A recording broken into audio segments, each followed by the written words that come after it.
Hi there. Welcome back to yet another episode of Economy, Markets, and Investment. This is for the month of November. Let's jump right in. In this month of E.M.I, we look at four key questions. We look at the center's capex spending, why it dropped in the first half of FY25. Second, we look at state capex spending. What are the market concerns around state capex spending? Why is tracking government capex so important for the markets? And lastly, how has private capex fared in the last few years? These are the four questions that we are trying to address in this month's E.M.I. Let's go straight to the first question around state capex. Now, if you look at the chart on the left-hand side, the chart here, you can see that the first half of FY25, H1 of FY25, saw a near 15% drop in your capex spending. Now, what were the reasons behind that? Two main reasons. One is elections. So every time you notice that when there has been an election year, the percentage of spending, the momentum of spending, the new government has to be formed, and it's only after that a certain amount of confidence and a certain momentum starts coming back in. So that has been one reason. Second, from a state election point of view, there has been a lot of state election focus as well. So general elections and a rising state election focus can be attributed as two key reasons as to why you've seen a drop in H1 capex spending from the center. It is important to note here that the spending shortfall in the first half has nothing to do with the revenue collections of the center, because center's revenue collections have been doing fairly well, in particular direct tax collections and more so in particular personal tax collections. Now, if we break this down and try and see what is the implied growth that one can expect for the second half. So if you see on this chart, 37% of the budgeted target that the center had set for itself is what the first half has seen. It's been very similar in FY21. Only 40% of the budgeted target was completed. In FY22, around only 41%. And if you look at an election year, which was, let's say, FY20 was an election year, that seemed to be a slightly different year, where the first half, you had actually seen a fair bit of an increase in capex spending in the first half. But this time around, for various other reasons, you've actually seen a drop in momentum. Can this be made good in the second half? The answer is yes. So this implies that the second half has to grow by 63% of full year targets. We've seen a very similar number in FY21 and FY22. One can argue that these are COVID years, or rather just after COVID years. But nevertheless, from a momentum point of view, it does seem possible. If we further break this down into ministries, there are 5 ministries that you have to keep a close eye out for. One is railways, road transport and highways, Ministry of Housing and Urban Affairs, Defense, and Communication. You also have capex to the state. This is a line item that the current union budget saw a very sharp jump in. The center figured that they had to really push the states to do more capex. So the allocation of the transfer to states as a loan for capex saw a very sharp jump. And it has been these two items in particular, capex to states and capex of the Ministry of Communication, which is largely towers, broadband, all of these, that have actually seen a fair bit of a shortfall that has led to this drop in first half of capex spending for the first half of FY25. Railways, roadways, and housing, if you look at the implied momentum that has to take place for their targets to be met, they don't seem to be too elevated. They seem to be fairly within reach, fairly in line with what these ministries have done in the past. But if you look at capex to states and communication, the second half, the growth rate that is implied for the second half, and the percentage of full year spending, full year target that is implied for the second half, seems to be fairly elevated. Now, defense, one could argue that it's not as elevated as it has been in the past. So maybe there can be a catch up in spending that can take place for the Ministry of Defense. But the other two ministries, you can clearly see that the run rate or the ask rate seems to be fairly high. So I think this is the most important aspect that you have to remember from a center spending point of view. Now, if by any chance the center is unable to hit its 11 lakh crore target for capex that it had set out for itself, will anything happen? The answer is there will be a positive effect it can have on the capex number, on the fiscal deficit number. So instead of achieving a 4.9% of fiscal deficit that it had targeted for itself, it could possibly do a slightly lower fiscal deficit number.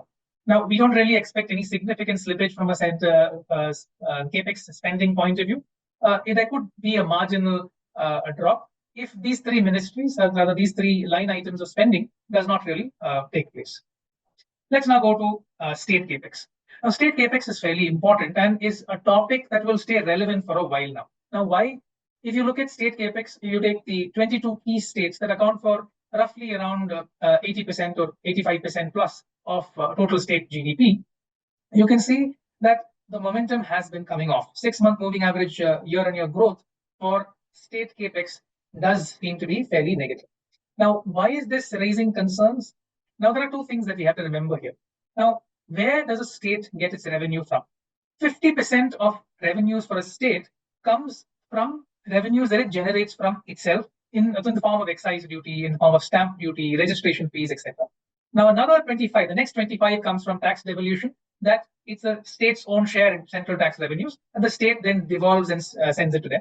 The rest largely comes from non-tax revenue sources, largely state borrowing and from the debt markets, etc. If you expect state growth to start seeing some moderation, if this 50% of state revenue, where it comes from state's own growth, if you see some moderation in growth, it means that there will be pressure on the center, on the state's finances. So there will be pressure on, say, on the state's spending. Now, it is not very difficult to sort of understand that by nature, when states come up with a lot of populist schemes, which people also refer to as freebies, they're largely non-merit goods. They can't really be categorized as something that will give a lot of productive momentum for state growth. These cannot really be curtailed very easily. So once you bring in populist schemes, it's very difficult to cut it back. At a time when state revenues come under pressure, states generally, in the past, we have actually seen, especially in election years, when there is a lot of pressure to spend, the revenue spending takes the lead, takes priority, and capex spending takes a hit. And when there is pressure on the revenue front, then the quality of spending takes a hit. So the last 2 years, 2023 and 2024, if one were to do a short summary of what were the states, what have been the estimates that the markets have had on the different populist schemes that they have announced, and that as a percentage of GDP, you can notice here that almost a very large number of states have been jumping on this bandwagon, on this trend of announcing more and more freebies, more and more populist schemes that are accounting for an increasing share of their state GDP, which then means that more populism, more populist spending in the form of revenue spending that takes place, capex can take a hit. Now, why does it matter? Because if you look at spending by any state on capex, that is something that will give them sustainable growth. Revenue spending is not something that gives any state sustainable growth. We'll talk about that in a minute. But the most important point you have to remember here is the more populist spending a state does, it does not just compromise state capex, it also pushes up its fiscal deficit at a time when the center is actually consolidating on the capex front. So we might now possibly be in a stage where the center is aggressively consolidating its fiscal deficit, but the state, because of populist schemes, probably the consolidation for state finances might not really happen if this trend continues. Now, why is tracking government capex so important for growth? So we'll have to go back to academics, where there's a lot of study, a lot of research talking about something called the multiplier. So when you spend in a very simple form, capex spending is very important because compared to, let's say, there are two types of spending. One is revenue spending and one is capex spending. Capex spending has the highest multiplier, which is nearly 2 to 3 times the multiplier that spending has. So studies tell us that cumulative capex multipliers in India, it sort of ranges between 2 to 4%. And this basically just means that if, to sort of overly simplify, if the government were to spend ₹1 on revenue spending, the impact it would have on GDP is probably less than 1. But the same ₹1, if the state government spends on capex spending, the impact it probably has on GDP is nearly 2 to 4 rupees. So it tells you that every state must have a certain capex bias that will give them more sustainable growth ahead. But it's very difficult to have only capex spending, because you must have a mixture of revenue and capex, because every state needs a significant amount of revenue spending purely for administration purposes, to pay interest, to pay salaries, for a lot of that. So it has to be a balance. The capex allocations of states, if they take a hit in the near term, they will have an impact on growth, is broadly what we can understand. So in nominal terms, if you look at India, India spends roughly around 33% of GDP just on capex. And around 22% of this comes from just general government. When you say general government, we mean government plus PSUs. So you look at the chart here. If you break down India's capex by institution, you can see that roughly around 21-22% or share of India's capex comes from just from general government. Around 42% comes from households and around 36% from private, rather corporates. If I look at this as a percentage of GDP, you can see here that PSU plus government, general government, is a very stable number. And over the last 4-5 years, you have been seeing PSU plus government see a fair bit of an increase. So if I break this red line further, you can come to this chart here. You can see that PSU plus government as a percentage of GDP over the last 4 years has been seeing a fair bit of an increase. And if I look at just government capex over the last few years, government capex is just above 4% of GDP, which is actually at an all-time high. It is for the first time that government spending, government capex spending as a percentage of GDP has been this elevated. Now we'll come to the last segment, private capex. How has private capex fared in the last few years? There has been a lot of narrative in the last probably a couple of years talking about how government is doing all the heavy lifting. There's barely any private capex that's taking place. Now, we don't have FY24 data. We have data only until FY23. But if you broadly look at what FY22, FY23, and if you look at an average of FY13 to FY19, you can see very clearly that private capex has been growing at a fairly reasonable pace in FY22 and FY23. And both these years, the growth rate of private capex has been higher than the growth rate that we can see here of government capex or general government capex. Now, if we look at corporate data that is broken down into the listed and the unlisted universe, and let's look at CMI's aggregation of cash flow statements of roughly around more than 26,000 companies or so, there are two interesting trends that we can notice here. One, the fact that since FY12 or so, you can see that listed company, unlisted company capex has been seeing a fair bit of a secular sort of an increase, whereas listed company capex from a share point of view has been moderating. From 22 to 23, listed company capex has started picking up. And if you look at growth rate of listed company and unlisted company capex, we're now, we were at roughly around 20% plus in FY22, and in FY23 it has moderated a bit, but nevertheless, unlisted company capex has come down to just above probably around 15% or so, and listed company capex is still at a solid 20% plus. So broadly, what we can understand from data here is that private capex hasn't really been very weak. Private capex in the last couple of years has done better than general government capex. When FY24 numbers come through, we'll have a better picture and we'll get a better sense as to how much of this momentum has translated into FY24. As usual, 4 small charts on India macros. First, your GST collections. All of these, you should remember that these are these are not index numbers, these are absolute numbers. Plotted over the last 3 fiscal years and then comparing it with FY19 fiscal year. So you can see here that there are no base effects, nothing that you can that will add noise to the data. GST collections, you have seen a festive bump up in the GST collections. You can see a fair bit of a pickup there. Passenger vehicle sales have seen a healthy momentum, and if you look at tractor sales, we don't have the chart of that in this slide. Tractor sales has seen a very sharp pickup in momentum thanks to the rural demand picking up given good monsoons. After an excess monsoon-led sort of drop in coal offtake also has seen an appreciable catch-up there. E-vehicle growth has been picking up slightly better than the seasonal momentum thanks to the festive. We'll just run through a few slides that talk about valuations and returns for the month of October. In the month of October, Hong Kong, China, and Indonesia were the top 3. Hong Kong and China, for the expected reasons, there has been a lot of news flows around China, a lot of announcements and a lot of expectations markets currently still have around China. The markets expect China to come out with a fiscal stimulus of sorts, and markets have been positioning from that point of view. However, it seems reasonable to expect any fiscal stimulus, if at all, to come through only after China gets a sense as to how the Republican government that will swear in on the 20th of January, how their policies are going to be shaped, what their priorities are going to be, and where China fits in. It's probably only after that that you might see any stimulus-related announcements or developments that one can probably hear from China. Most of 2024, whatever FII flows we witnessed, almost all of that we saw outflows happening in the month of October. This is not just an India phenomenon. This is more an emerging market phenomenon. We spoke about how the DXY had crossed 106. that has had an implication across emerging market currencies, Indian currencies as well. But in the Indian currency, thanks to the RBI, the volatility in the Indian currency has been fairly contained, and the RBI's focus has been on amassing more and more forex reserves. So much so that the import cover that India has at this point in time is just more than 12 months, just about 1 year. Valuation point of view, you can see that your mid-cap valuations have come off. So this is broadly also a reflection of the earnings narrative that the markets witnessed in the month of October and continues to sort of witness now.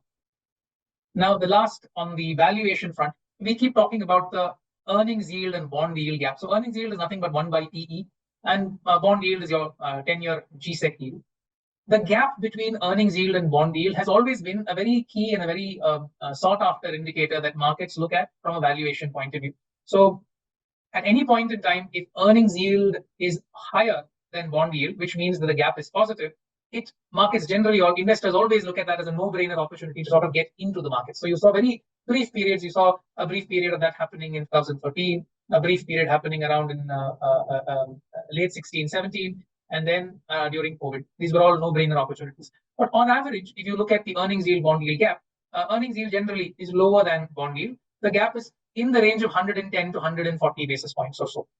Currently, the earnings yield bond yield gap is around 227 basis points. This was as of end of October also. What we then thought would be interesting is we plotted earnings yield bond yield gap over the years in different buckets to try and see if anybody had invested on average their money at an earnings yield bond yield gap of, let's say, in the range of 250 to 200 basis points. What have been your 1 year forward returns? So we're currently at 227 basis points as of end October. It falls in this bracket. It sort of tells you that if anybody had invested here, historically speaking, data tells you that on average, your 1 year forward return appears to be indicating somewhere just above 0%.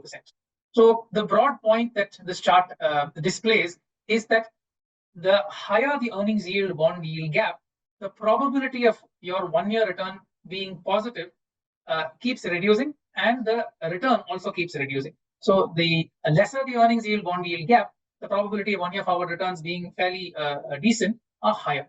So what this tells you is if you're a lump sum investor in this market, you should not be looking at any time frame of 1 year or shorter than 1 year. Ideally, we always keep talking about 5 years plus, ideally 7 years, but that should be your time frame if you're an investor in the market, a lump sum investor in the market. And always remember, lump sum investors won't have this cost averaging benefit like SIP investors unless they consciously make that effort to do so. Now, the last segment, what must you know before investing? In this segment this month, we are looking at, again, market corrections, and we look at market corrections over the years and market expansions over the years to put everything in perspective. Now, we've done a small exercise here. From 1980, we've taken Sensex returns. We have taken Sensex drawdown. So when you talk about a drawdown is basically from the all-time high, how much has the markets corrected by? You can see, on average, markets have corrected, if I break it down into two phases, till 2001 or so, and then from thereafter, markets on average corrected by around 24%. But after 2000, the markets went into a very different mode. The average correction was probably only around 18% or so on average. If I break this down into probabilities and drawdown buckets, which is the most frequent range of correction that the markets have seen, markets on average, 27% of the time, markets correct in the range of around 10 to 15%. 20% of the time, markets correct in the range of around 15 to 20%. The drawdowns is what I'm talking about. When I say correction, I mean drawdowns in a particular year. And you can see it from 1980 till, this is data until 11th of November or so. Every single year, you have seen drawdowns. You've probably not even seen a single year where there have not been drawdowns in the market. So this 27 plus 20 is basically 47. So you can say that 47% of the time, rather with a 47% probability of the markets correcting in the range of 10 to 20%. There is a 47% probability of markets correcting in the range of around 10 to 15%. This is what historically data is telling.